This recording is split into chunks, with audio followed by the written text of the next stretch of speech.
चेतन स्वभाव तो है, कीड़ी में भी चेतन है। तो जो सत्य है उसका अस्तित्व सदा है। जो चेतन है उसमें ज्ञान है। तो कीड़ी में भी ज्ञान है कि ये शक्कर है और ये नमक का कंकड़ है।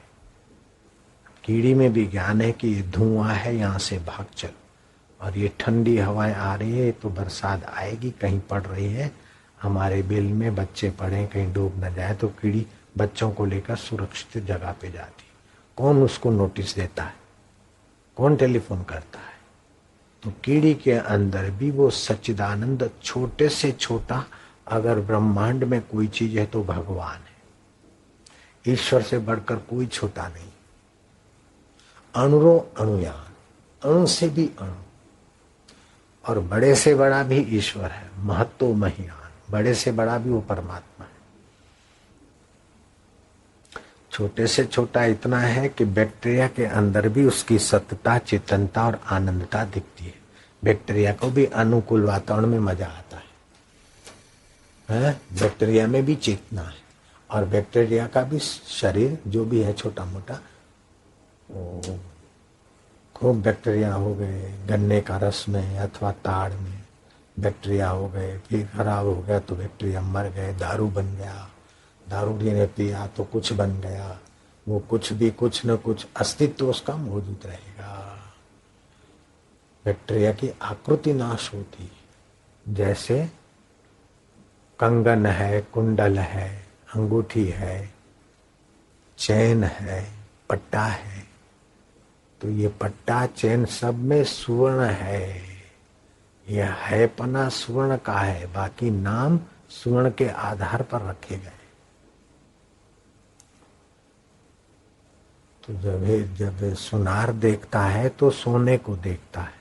एक को हुआ कि चलो भगवान की दया हुई, तेल में कमाई हुई है, चलो ठाकुर जी की मूर्ति सोने की बना ली, और तेल में आ गई तेजी, तो महाराज उसने लाखों रुपए और कमा लिए।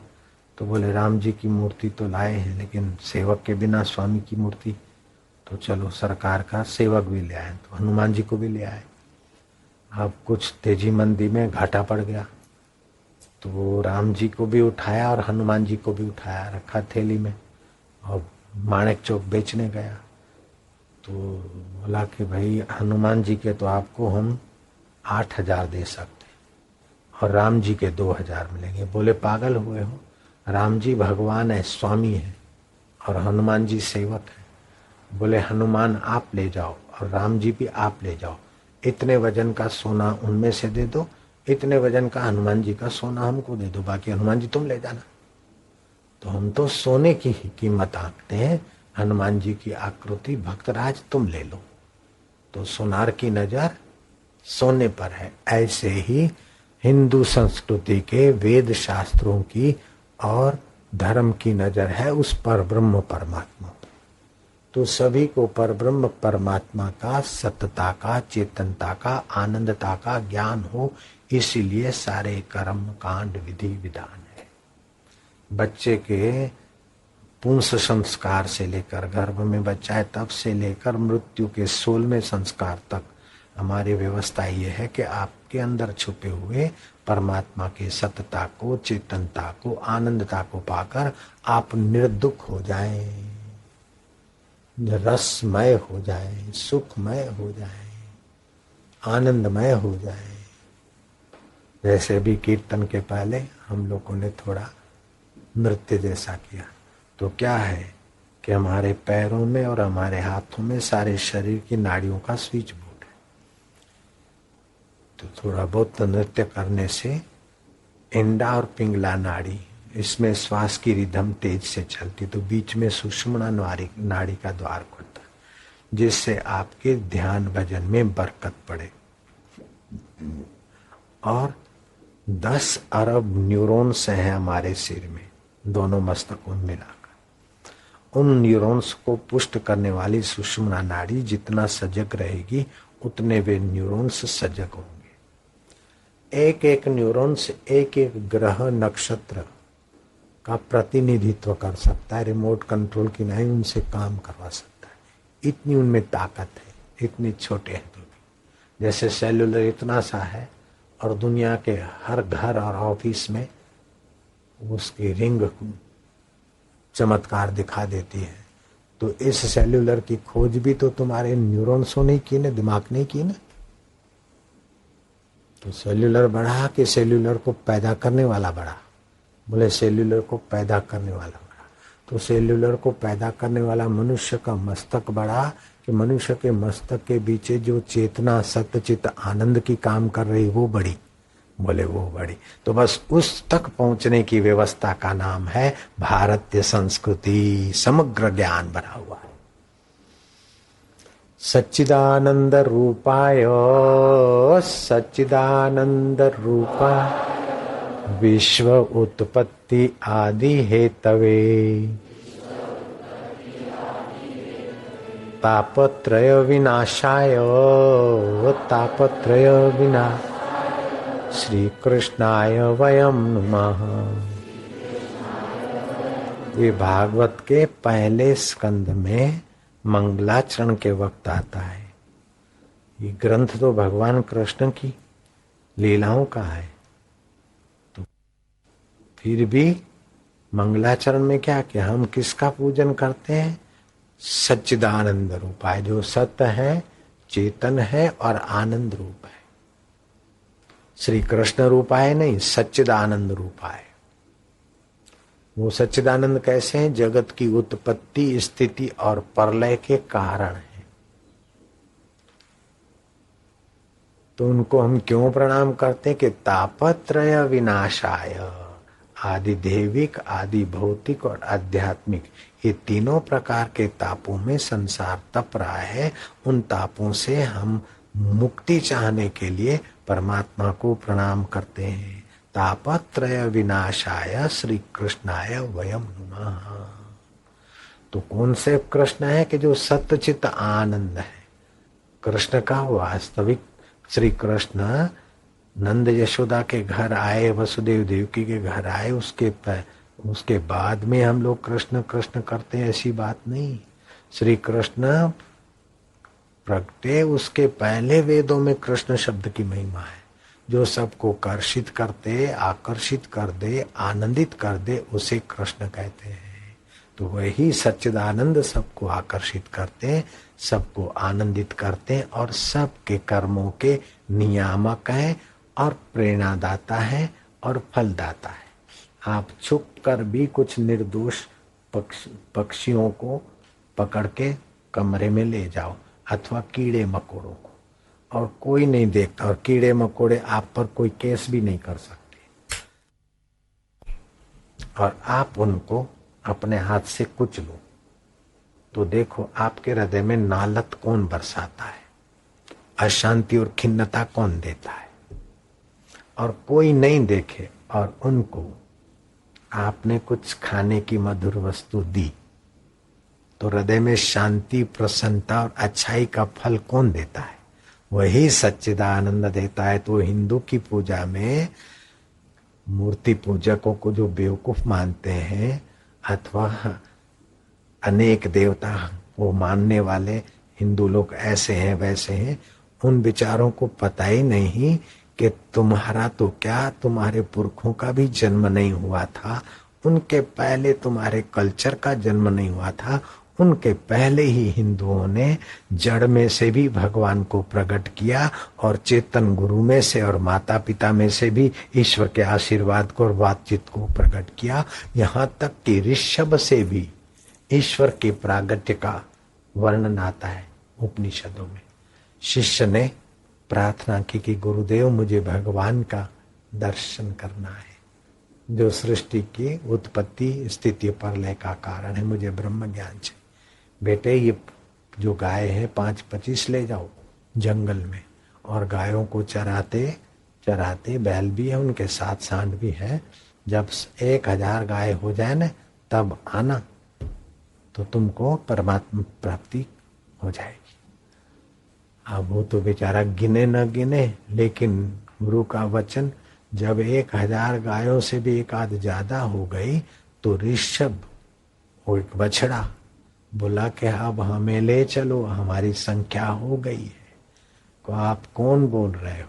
कि जिसको तुम खोजते हो वो ही मैं बोल रहा हूं।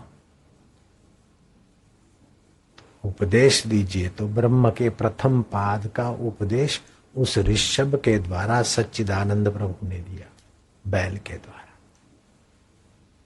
फिर आधे रास्ते में आए, रात्रि विश्रांति करते करते फिर दूसरा पाठ का उपदेश दिया।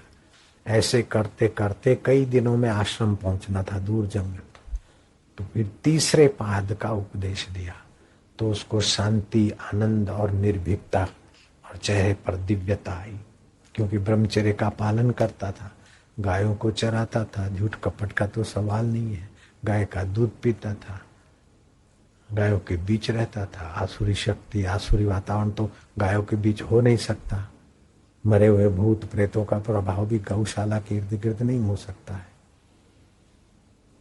अपने आश्रमों में गौशाला की गाय घुमाने का मैंने कह दिया, घूमती है ना, वाटिका में भी घूमती, यहाँ भी। हालांकि यहाँ तो कोई भूत प्रेत नहीं, फिर भी गायों के शरीर से जो ओरा निकलती है वो सूर्य के गो तत्व का प्रभाव वातावरण में बिखरता है। टीबी के परमाणु नहीं रह सकते। अशुद्ध वातावरण को शुद्ध करने के लिए गाय का घूमना और गाय का होना बहुत अच्छा है। और शुद्ध है तो और शुद्ध होता है।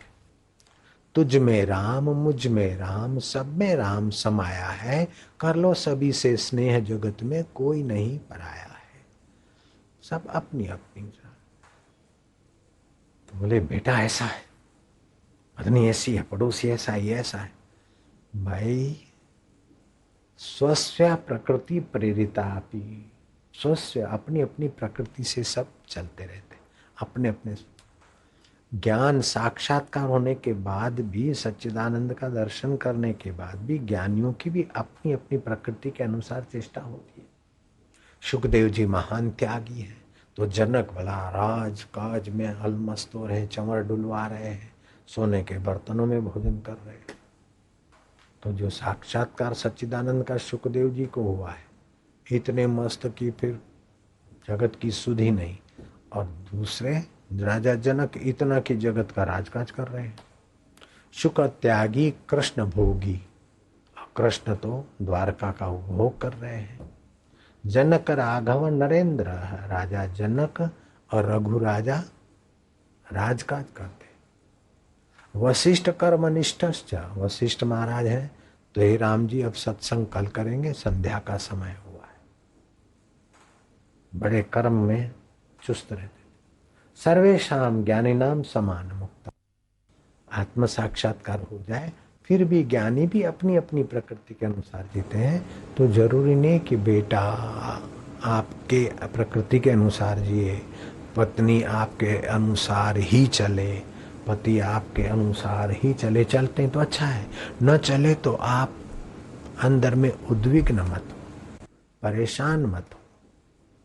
और नहीं चलते हैं तो आसक्ति हो जाएगी, नहीं चलेंगे तो अच्छा है, अनासक्ति आ जाएगी। इसीलिए आप तो इस संसार को अनादि काल से चला आ रहा है। सब जीवों की अपनी अपनी प्रकृति है।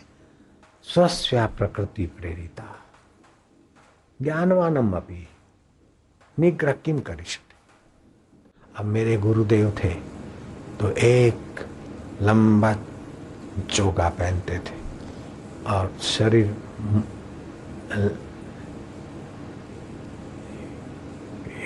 मतलब सिर के बाल मुंडन रखते थे, दाढ़ी साफ रखते थे और यहाँ कपड़ा पहनते थे। लेकिन मेरी प्रकृति ऐसी नहीं है, मैं तो दाढ़ी रखता हूँ। मेरे गुरुजी को नहीं थी और मेरे बाल है और मेरा वेश ऐसा है।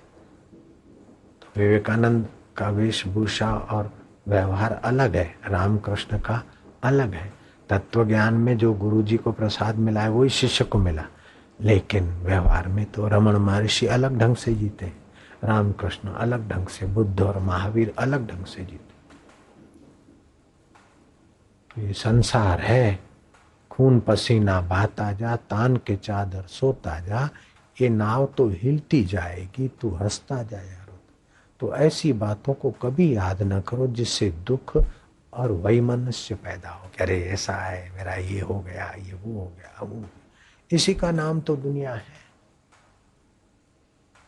कभी अनुकूल होगा, कभी प्रति, अरे क्यों मेरी कम आम थी गुण, अरे आम थी गुण, अरे एમાં શું થઈ गया, બધું स्वप्न જેવું संसार। इनका चिंतन न करो, इनकी गहराई में जो सच्चिदानंद बैठा है उसका चिंतन करो। ये कहना ऐसा, ये कहना ऐसा, कहने तो ठीक, लेकिन इसके भीतर जो सोना है उस पर नजर रखो। ये बड़ा तरंग, ये छोटा तरंग, ये ऐसा है, ये जहाग है, ये बुलबुला है, लेकिन सब पानी का ही खेल है। ऐसे सब मेरे सच्चिदानंद का खेल है, तो मन जल्दी ब्रह्म परमात्मा में आएगा। यत्र यत्र मनो जाति तत्र तत्र समाधि है। जहां जहां मन जाए वहां वहां सच्चिदानंद का ज्ञान रख दो, समाधान, समाधि हो जाएगी। क्या करें, हम भजन करते ना, एक गाय हम भारतीय, तो गाय की गहराई में चेतनता किसकी है? इसी की है जो माला घुमा रहा है, वो प्रभु। जरा माला करने बैठे और दरवाजा खटखटाता है, कैसे लोग हैं। मैं तो भजन करती हूँ और ये टीवी जोर से चला रहे, तो टीवी चलाकर राजसी सुख ले रहे हैं, लेकिन तुझे ही खोज रहे हैं। और मैं माला घुमाकर सात्विक सुख लेना चाहता हूँ, तुझे ही खोज रहा हूँ है। तो टीवी का विक्षेप भी भक्ति में बदल सकता है। वो टीवी चलाकर भी तुझे खोज रहे हैं आनंद को, और मैं माला घुमाकर भी तुझे खोज रहा हूँ। वो खोजते खोजते नीचे जा रहा है और मैं खोजते खोजते तेरे तरफ आ रहा हूँ। प्रभु तेरी कृपा है।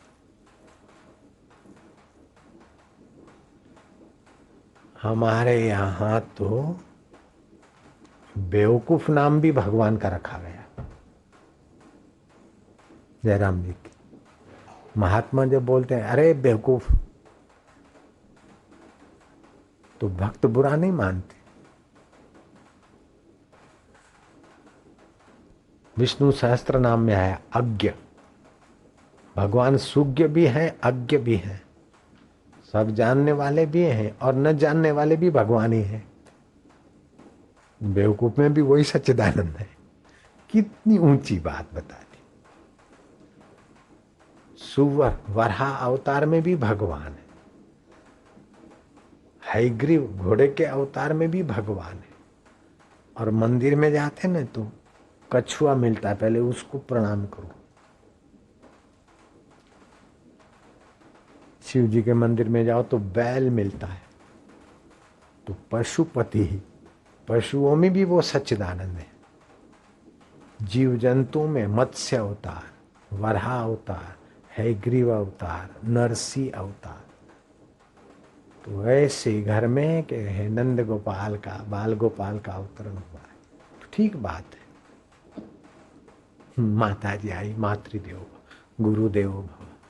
नामदेव ने तो कुत्ते में भी सच्चिदानंद का दर्शन कर लिया, और भूत में भी सच्चिदानंद का दृढ़ भाव किया, तो वहां से भगवान के दर्शन हो गए। एक संध्या को नामदेव जी जा रहे थे, कोई बड़ी इमली का पेड़ था, उसमें भूतड़ा रहता था। भूत ने देखा कि छोरा आ रहा है, इसको जरा डराए। तो जो डरता है उसमें फिर भूत घुसना आसानी हो जाता है भूत को, और फिर अपनी वासना के अनुसार भोग भोगता है भूत। तो एक बड़ा लंबा चौड़ा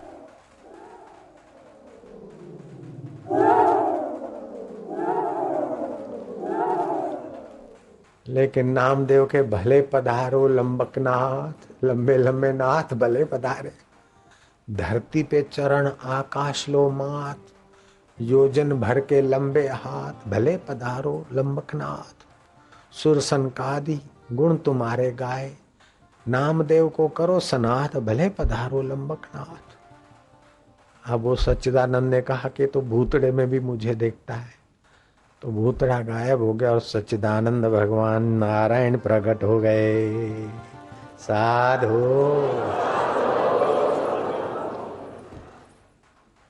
पैदल का जमाना था तीर्थ यात्रा करने का, तब की बात है। नामदेव, ज्ञानदेव, गोरा कुम्हार आदि ये यात्रा करके जब शाम होती तो अलग अलग अपना छोटा मोटा जो टेंट तंबू जैसा था उस समय का लगा देते और भोजन बनाते, कई यात्री अपनी अपनी जगह। तो सूर्यास्त के पहले भोजन बन जाए, भगवान को भोग लगा के आरती के समय खाना है। तो वहाँ कोई गांव के नजीक डेरा डाला, तो कोई काला कुत्ता आया। तो किसी साधु ने कहा ये काला कुत्ता आ गया, आप शुकन है। किसी ने बोला शुकन है, भगा दिया। अभी भोग नहीं लगाया, बाद में आना। आ गया बड़ा पूंछ हिलाने। लेकिन नामदेव ने जो बाजरी की रोटी बनाकर खड़ी कर रखी थी लोटे के सहारे, और अंदर गया कटोरी लेने घी की, तो इतने में कुत्ते ने वो रोटी उठाई और कुत्ता तो चल पड़ा। नामदेव ने देखा रोटी, ओ ये शाम, मेरा शाम इस रूप में आया। ओ रुक जा, वो घी के बिना खाएगा तो पेट में दुखेगा। रोटी मेरी कौन हो रोटी मुंहिंजी केर वियो चुराए, केर वियो चुराए, बिना भोग लगाए, बिना भोग। बणल रोटी खाओ मुरारी, घी मखे ॾियईं गिरधारी। एॾो की न सताए, खणी खोले बुधाए। तू कैसे आ गया, चुपके से क्यों ले जा रहा है, जरा ठहर, मैं तो घी लगा के तुझे भोग लगाने वाला था। अब तेरे को भोग लगाना था मूर्ति में, तो उससे तुझे अच्छा नहीं लगा तो इस रूप में आया, ठहर तो सही, जरा ठहर। नामदेव भगे तो कुत्ता और भगे। आखिर नामदेव थक गए, बोले ऐसा क्यों सताता है। वो कुत्ते के अंदर सच्चिदानंद ने प्रेरणा किया, रोटी धर दी नीचे। चतुर्भुजी नारायण का नन्हा रूप, विठल भगवान की जय। तो है तो सच्चिदानंद सब जगह, लेकिन भक्त जहाँ दृढ़ भावना करता है वहां से प्रकट कर लेता है। लकड़ी में तो आग व्याप्त है, लेकिन जहां घर्षण करा, यहाँ उसको संयोग मिला तो आग प्रकट हो गई। तो ऐसी संस्कृति वालों को, भाई ये जरा से गोल पत्थर को पूज रहे हैं, ये तो हनुमान को पूज रहे हैं, बंदर वाले चेहरे को, ये तो हाथी वाले सिर को पूज रहे हैं, बेवकूफ है, बुत प्रस्ती वाले हैं, फलाने हैं, ऐसा बोलकर अपने चित्त को खराब मत करिए। ये तो इधर जा रहे उधर, अरे सब उसी को खोज रहे, सभी आनंद चाहते। सतता तो है सबकी, चेतनता भी सब में है, लेकिन वो तीसरा गुण जो आनंद है उसी के लिए सारे खोज रहे। जब आनंद मिलता है तो अच्छा लगता है, लेकिन आनंद मिलता है तो बाहर की चीजों से मिलता है और फिर बदल जाता है तो टिकता नहीं। और सदा आनंद चाहते तो ये करके आनंद मिला, जितनी देर मजा आया रहा, फिर दूसरी जगह जाएंगे, तीसरी।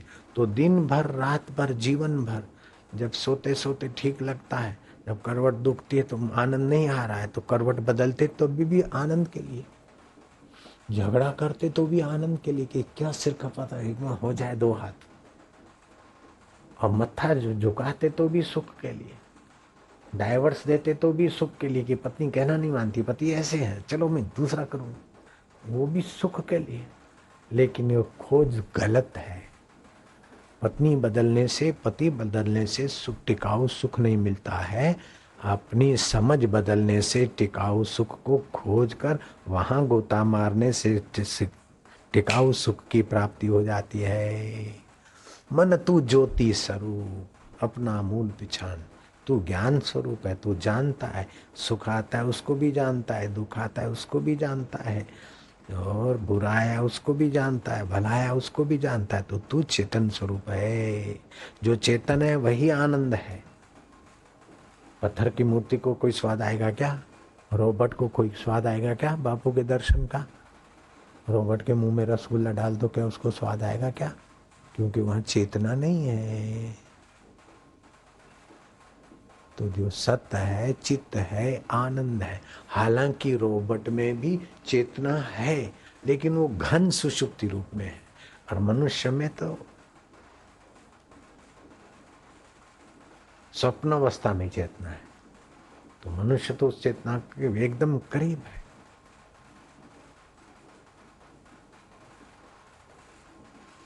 जब पत्थर में भी घन सुषुप्ति परमात्मा की है, तो पत्थर की मूर्ति में अगर कोई भगवत बुद्धि करता है तो उसकी भगवत भावना यहाँ स्वप्न अवस्था में जो चेतना है वहाँ, तो पत्थर की मूर्ति देर सबेर ओरा पाकर वो बातचीत कर सकती है, चल सकती है, दूध पी सकती है।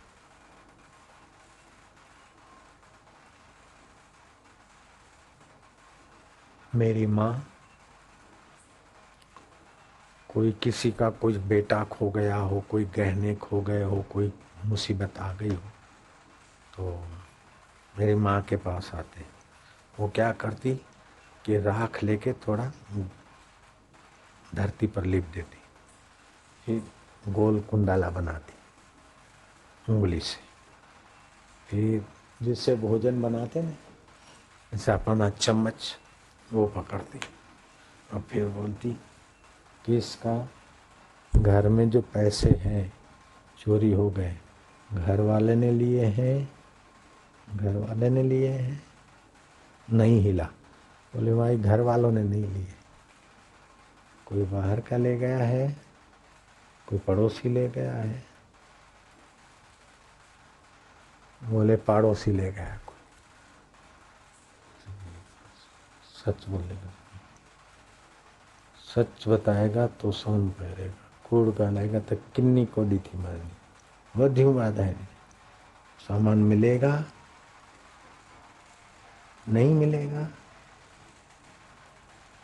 मिले तो बधी बधाई देना, बधी बधाई नहीं मिलेगा, मिलेगा। और मिलता था।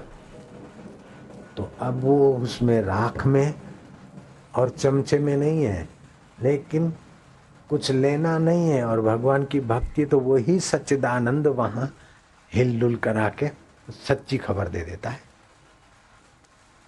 पहले तो समझते थे कि माँ जी के पास है या कोई कुछ आता होगा, लेकिन जब सत्संग मिला तब पता चला कि वही सच्चिदानंद देव। जैसे भुआ भूपा ढूंढते हैं ना, तो जब धूर्तता से ढूंढते तो गप ठोकते, लेकिन सचमुच ढूंढते ढूंढते जब अपने भाव को भूल जाते और स्वार्थ नहीं होता, तो जो बोलते हैं तो सच्चिदानंद के करीब होते तो सच पड़ जाता है। तो है तो सच्चिदानंद, लेकिन जब धूर्तता का आधार लेते हैं, जैसे हमने मजाक किया ना, अला बांधूं बला बांधूं ये वो, तो पंख का अपना प्रभाव है, लेकिन पंख घुमाकर टूना टोटका करके किसी को इम्प्रेस करके कुछ छीनना, ये फिर नुकसान भी उतना ही करता है तो सच्चिदानंद। और आप सच्चाई से उन चीजों का उपयोग करो तो सफलता भी होती है। जैसे थी तो राख और चम्मच, और मेरी माँ को कुछ लेना नहीं होता था तो उसका सच्चा पड़ता था छक्का, और उसी जगह पर पूजवाना और लेने का भावना करती तो सच्चाई नहीं आती। वो सच्चिदानंद तो जानते ना कि ठगने से कर रही है कि सच्चाई से कर रही है। जब सच्चाई से करे तो सच्चिदानंद मदद करते हैं, और ठगने को करते हैं तो फिर ऊंधा करवा देते हैं, नालत करवा देते हैं। अभी माँ की समाधि पे लिखा है कि रुपया पैसा चीज वस्तु, आश्रम में बोर्ड लगा है ना, अभी इसी अहमदाबाद आश्रम में बोर्ड लगा होगा, पढ़ा होगा आपने कि चीज वस्तु रुपया पैसा रखना मना है। सखत लिखा है कि नहीं, मना है लिखा है, 2 बोर्ड लगे। जब स्वार्थ हो जाए कि ये आए और अपने को कुछ मिले, तो फिर वो सच्चिदानंद का आनंद और सत्संग का वो प्रभाव नहीं रह सकता जो अभी है।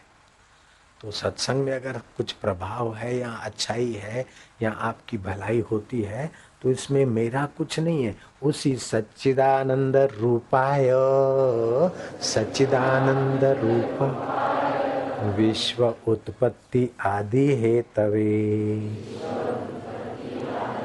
जो सच्चिदानंद स्वरूप है, विश्व की उत्पत्ति स्थिति और प्रलय का जो है, वही परमात्मा की सारी लीला है।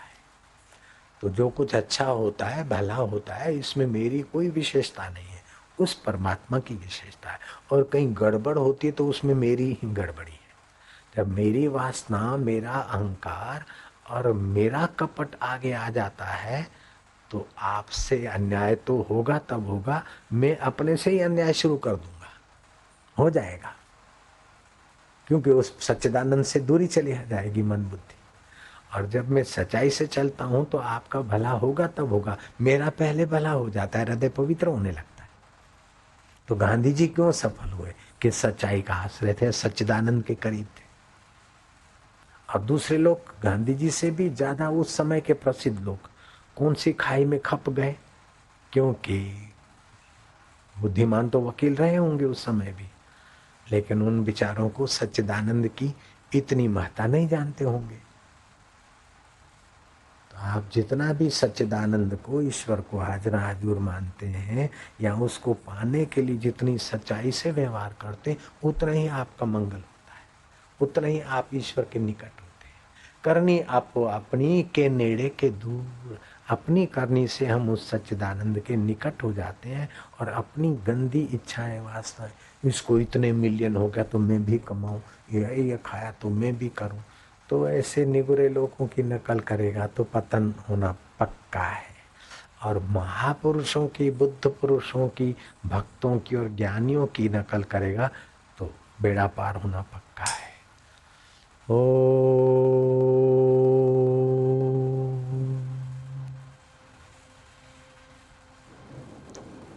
गुरु ने गुरु मंत्र लिया तो कैसे लग गए। शबरी बेलन ने मतंग ऋषि का गुरु मंत्र लिया और कैसी लग गई। तो उसका अनुकरण करोगे तो आप ऊंचे उठोगे, लेकिन दूसरे लोगों का अनुकरण करोगे तो वैसे गिरोगे। इसीलिए जब सत्संग में आते हैं साधना के तो लगता है कि ये सच्चा है, लेकिन जब निगुरे लोगों के बीच लगते हैं तो पुराने संस्कार में फिर फिसलने में भी देर नहीं होती। इसलिए सावधान रहना चाहिए। दृढ़ निश्चय, इतनी माला करनी है, इतने प्राणायाम रोज करने हैं, इतना जप करना है, बहुत मदद करता है। दुष्ट संग का त्याग। दुष्ट संकल्प आए तो हे प्रभु, नाथ, ओम, हरि, भगवान के नामों का उच्चारण। जैसे किसी को जंगल में डाकुओं ने घेरा हो तो पुकारता है, तो भगवान का नाम लेना ये कोई कर्म नहीं है, ये पुकार है। जब पुरानी गंदी आदत अथवा विकारों में हम गिर जाए तो हल्के विचार आए तो भगवान के नाम का उच्चारण करो, तो ये पुकार परमेश्वर सुनते और मदद रूप होते।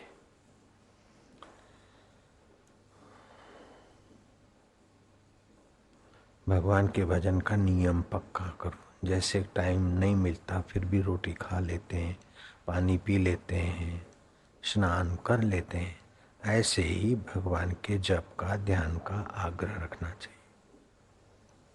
अपने स्वभाव में नम्रता, मधुरता, सज्जनता और उदारता रखने वाला व्यक्ति अगर प्रसन्नता मिला देता है तो उसके लिए असंभव कार्य भी संभव हो जाता है। सो तो है। जो नेगेटिव विचारता है और जो दूसरे पर दोषारोपण करता है, जिसके स्वभाव में सज्जनता नहीं है, उदारता नहीं है, प्रसन्नता नहीं है, वो व्यवहार में सफल भी नहीं होता। जो सेवा में रुचि रखता है उसी का विकास होता है। चाहे भौतिक विकास चाहो, चाहे आध्यात्मिक विकास चाहो, बिना सत्कर्म के, बिना परोपकार के विकास संभव नहीं। पृथ्वी हजार हजार हाथों से लेती है लेकिन लाख लाख हाथों से देती है। मेघ सागर से लेता है और मधुर बनाकर देता है।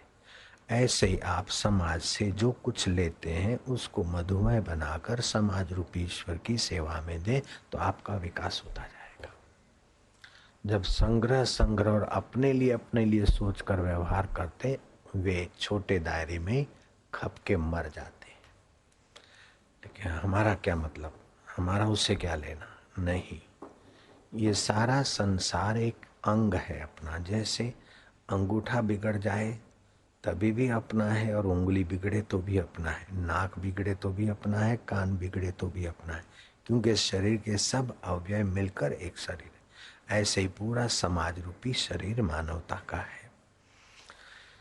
जितना हो सके अपने स्वार्थ का त्याग करके भगवत प्रीति अर्थ कर्म करने से सुख की लालच और दुख का भय कम होने लगता है।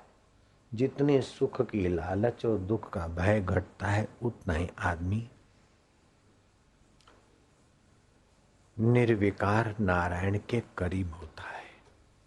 वेद का एक उत्तम मंत्र है कठवल्ली का, ये सुनने से भी बड़ा पुण्य माना जाता है। सर्वे वेदा यत पदम आमवंती तपस्वी सर्वाणी च यद चंती यदिच्छन्तो ब्रह्मचर्य चरन्ति तत्ते पदम संग्रहण ब्रवीयो मित्येतत्। सारे वेद जिस पद का प्रतिपादन करते हैं, समस्त तपों का भी जिसकी प्राप्ति के लिए वर्णन करते हैं, जिसकी प्राप्ति की इच्छा से ही ब्रह्मचर्य व्रत का आचरण मुमुक्षु लोग करते हैं, उसी पद को तुम्हारे प्रति संक्षेप से मैं कहता हूं। वो कौन सा पद है? ओम। ओम यही वह पद है, अर्थात सारी सृष्टियां, सृष्टि की उत्पत्ति, स्थिति और प्रलय जिस सच्चिदानंद ब्रह्म परमात्मा से होती है, उसका स्वाभाविक सहज नाम है ओम। हिंदू जब उपासना करता है शालिग्राम की, तो गोल सुपारी जैसे पत्थर में तेरी पूजा करता हूं ये नहीं सुन बोलता, वो तो भगवान आदि नारायण समझ के पूजता है। माँ को पूजता है, चाहे चतुर्भुजी को पूजता है, गजानंद को पूजता है, चाहे पिता को पूजता है, लेकिन पिता में भी उस परमेश्वर देव की भावना करता है। मातृदेवो भव, पितृदेवो भव, आचार्य देवो भव, अतिथि देवो भव। आचार्य अलग है, माँ अलग है, लेकिन अलग अलग में अन अलग एक परमेश्वर ही है।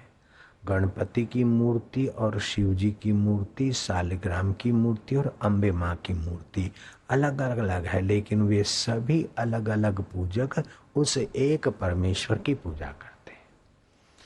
सर्वे वेदा यत पदम, राजा राज भोग कर ऐश करके निसारता का कुछ पुण्य प्रभाव से जब ज्ञान पाते थे, तो सब कुछ छोड़कर इसी आत्म सुख की यात्रा के लिए गुरुओं के दरवाजे पर झाड़ू बुहारी करना पसंद करते थे।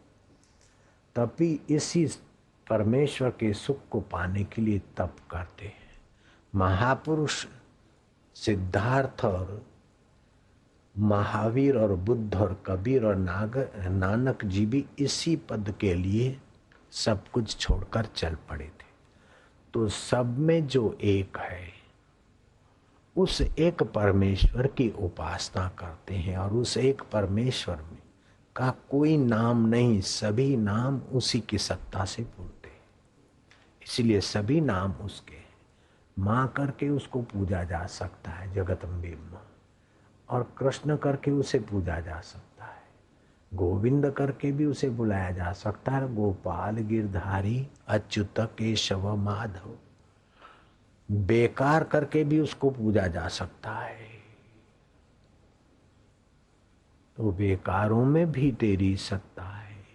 अनभिघ्न, आप अनजान हैं, अर्थात अनजानों में भी आप ही हैं। तो इस प्रकार बुद्धिमानों में आप ही हैं और बुद्धिहीनों में भी आपकी सत्ता है। बुद्धि तीक्ष्ण है, उसमें भी आपकी योग्यता है, और बुद्धि मंद वाले में भी चेतना आपकी है। कीड़ी में जो अपने बच्चों को ठीक जगह ले जाने की चेतना है, वो भी प्रभु तुम्हारी, और ब्रह्मा जी में सृष्टि बनाने का जो ज्ञान और सामर्थ्य, वो भी तुम्हारा है। माँ के शरीर में अन्न में से दूध बनाने की सत्ता भी तुम्हारी है, और बच्चे में सकुर सकुर करके स्तनपान करने की मति गति भी तुम्हारी सत्ता है। तू बाल गोपाल होकर बैठा है और तू माँ होकर पैपान कराता है। तू पतियों में पति तू ही है, स्त्रियों में लक्ष्मी रूपा तू ही है, माताओं में मातृ शक्ति तू ही है, और गुरुओं में गुरुत्व तेरा ही है। इस प्रकार सभी में उस ईश्वर की सत्ता, स्फूर्ति और चेतना समझकर जो उपासना करता है, उसे जल्दी परमात्मा पद ओम, जैसे ओमकार सारे मंत्रों का सार है। ओम बोला मतलब हो गया बात। ओम माना अलग, ओम माना साधु। जैसे साधु बोलते तो साधु अक्षर में भी बहुत सारी मानाएं आ जाती, इससे भी ज्यादा ओम में बहुत सारे भाव आ जाते। तो उस ओम पद को मैं कहता हूं कठवली में आया, पहला अध्याय वल्ली दूसरी और मंत्र 15वां। ये सर्वे वेदा, तुम्हारे जन्म से पुंस संस्कार, माँ के गर्भ में होते तभी संस्कार किए जाते, छठी के संस्कार होते, मंगनी के संस्कार होते, शादी के संस्कार होते। इस प्रकार मृत्यु के समय जो संस्कार होते वो 16वें संस्कार। तो ये सारे संस्कार इस जीव को परम पद पाने के लिए सहायता रूप होते हैं। शादी में फेरे फिरते तो क्यों, ऐसे भी तो शादी हो जाती है। नहीं, फेरे फिरते हैं, पहले 4 कदम 4 फेरे आगे वर चलता है, फिर 3 फेरे कन्या चलती है। तो ये सब कैसी विधि है कि वर नारायण रूप है और कन्या लक्ष्मी रूप है। तो वर के अंदर जो नर नारी कायन है वो बैठा है और कन्या के अंदर जो चैतन्य लक्ष्मी स्वरूपा बैठी है। तो संसार में शादी विवाह करके कुत्ते कुत्तियों की नाई जिंदगी नहीं बिताना है, अपितु अपने मनुष्य जीवन को लक्ष्मी नारायण की नाई परम पद में पहुंचाना है। ऐसे बालकों में ये मेरा बच्चा है नहीं, ये गोपाल कृष्ण है। तो इस प्रकार की जो भगवत बुद्धि है, भगवत भावना है, ऋग्वेद कहता है एकम संतम बहुधा कल्पयंती, वो एक ही परमात्मा सत्ता है और बहुत सारी उसमें कल्पना होती है। जैसे रात को सो गए तो तुम एक ही तो हो, लेकिन रात के सपने में तुमने देखा कि मैं हरिद्वार जा रहा हूँ, तो हरिद्वार की बहती गंगा भी तुमने अपने घर में देखी और गंगा में नहाते कई लोग भी तुमने देखे। तुम एक हो, कई लोग बन गए और गंगा की लहरियां बन गई, दुकानें बन गई, गाड़ियां बन गई, रास्ते में जाते समय खेत खलियां बन गई, अच्छे लोग भी बन गए और बुरे लोग भी बन गए, लेकिन सब बने तो तुम्हारे एक उस आत्मा परमात्मा की सत्ता से बने। स्वप्ने में जैसे स्वप्ने में तुम्हारा एक ही आत्मदेव अनेक रूप बन गया, ऐसे ही जागृत में भी वो एक ही परमेश्वर अनेक रूपों में लीला करता दिख रहा है।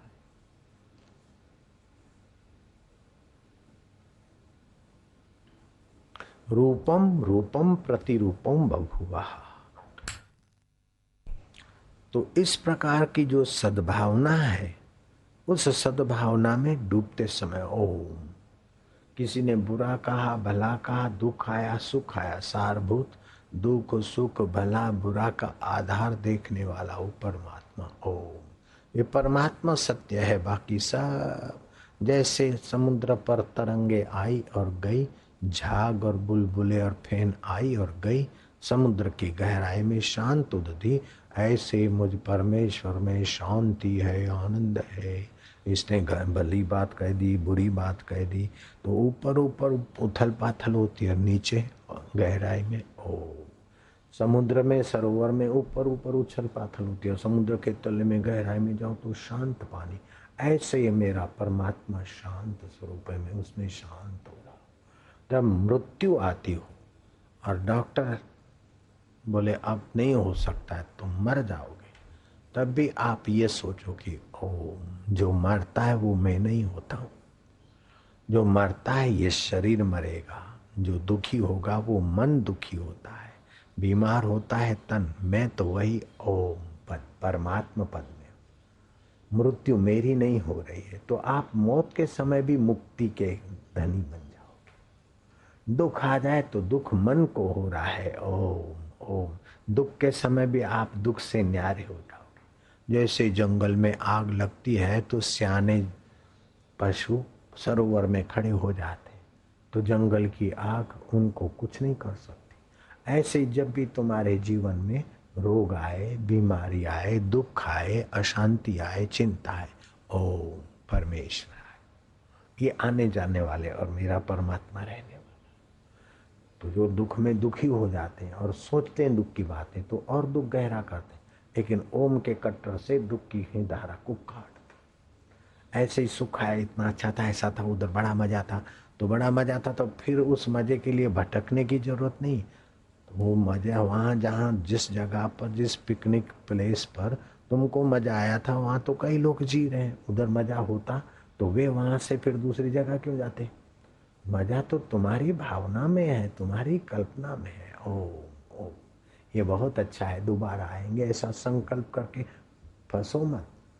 दोबारा तिबारा जाएंगे, फिर भोगेंगे, फिर मजा करेंगे, खप जाएंगे। लेकिन मजा आई, उसको जो जानता है वो मजा का आधा है। ओम ओम। कोई सुंदर सुहावना बालक दिखा तो उसके सौंदर्य के पीछे उस ओम स्वरूप परमात्मा की सत्ता है। कोई सुंदरी दिखी तो शरीर तो हार्ड मांस का है, लेकिन सौंदर्य मेरे परमात्मा का है। तो सुंदरी के प्रति काम वासना के बदले राम भाव आ जाए, परमेश्वर भाव आ जाए। कोई सुंदरा दिखे तो सुंदरे की सत्ता में वही। तो जहां जहां कोई विशेषता दिखती है, जहां जहां कोई आकर्षण दिखता है, तो उसकी गहराई में वही परमेश्वर है। सर्वे वेदा यत पदम आपनंति तपसाम सर्वाणी च यच्चान्ति यदि छंतो ब्रह्मचर्यम चरन्ति ही तते पदम संग्रहण ब्रवीयो में मित्येता। सारे वेद, सारे कर्म, सारी साधना, सारे धंधे, सारी शादियां, सारे विवाह, सारे छठियां, सारे विधि विधान किस लिए किया जाता है कि देर सवेरे जीवात्मा परमात्मा सुख को पाले, परमात्मा ज्ञान को पाले, परमात्मा शांति को पाले, जन्म मरण के चक्कर से सदा के लिए छूट जाए। तो इसमें सावधान रहना है। दुख आए तो सावधान, सुख आए तो सावधान, किसी की निंदा सुनते तो सावधान कि निंदा तो ये कर रहा है अपने राग द्वेष से, मैं अपना दिल क्यों बिगाड़ूं। ओम, अच्छा अच्छा ठीक है, तो उसकी बात मोड़ दी। ये ऐसा है वो ऐसा है, आप भी उसमें फिसलो मत। आप तो बार बार घूम फिर के, जैसे देव ऋषि नारद, उनको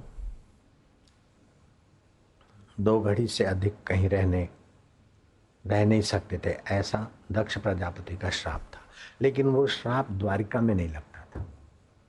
तो नारद जी जाते द्वारका, श्री कृष्ण बोलते जाओ जरा वृंदावन का समाचार ले आओ। नारायण नारायण वृंदावन गए, फिर द्वारिका जाओ जरा वैंकुट जा रहा चक्कर मार के, और गए फिर द्वारका, गए मथुरा फिर द्वारका, गए काशी फिर द्वारका। तो जाने की जगह अनेक, लेकिन आने की जगह वह एक। तो 50 जगह गए, 50 जगह तो अलग अलग हो गया, उसको एक एक मार्क मिला, लेकिन द्वारका को तो 50 बार हो गया।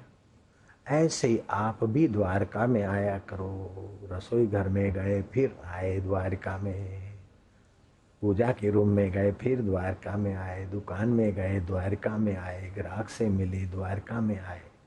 द्वारका अर्थात भगवान का जहाँ वास है, अपने अंतःकरण की द्वारका में आओ। आपके लिए जीवन मधुमय हो जाएगा, सुखमय हो जाएगा, आनंदमय हो जाएगा। बार बार द्वारका हो, बार बार ओम आनंद। ये संसार है, ये स्वप्न है, हरिओम ओम। बार बार उस परमेश्वर के चिंतन का अभ्यास डालने से आपका चित्त भगवत सुख से, भगवत ज्ञान से, भगवत शांति से तो संपन्न होगा। और जो शांति से संपन्न होने लगेगा तो आप में शक्ति आ जाएगी। ऐसा कोई त्रिलोकी में सामर्थ्य नहीं जो शांति से पैदा न होता हो। परमात्मा शांति सामर्थ्य की जननी है। अशांतस्य कुतः सुखम, अशांत को सुख कहाँ, और परमात्मा शांत को दुख कहाँ। तो परमात्मा शांति बढ़ाना ही बुद्धिमानी है, परमात्मा सुख बढ़ाना ही बुद्धिमानी है, परमात्मा प्रीति बढ़ाना ही बुद्धिमानी है। ओम ओम हरि ओम, ओम ओम शांति ओम ओम।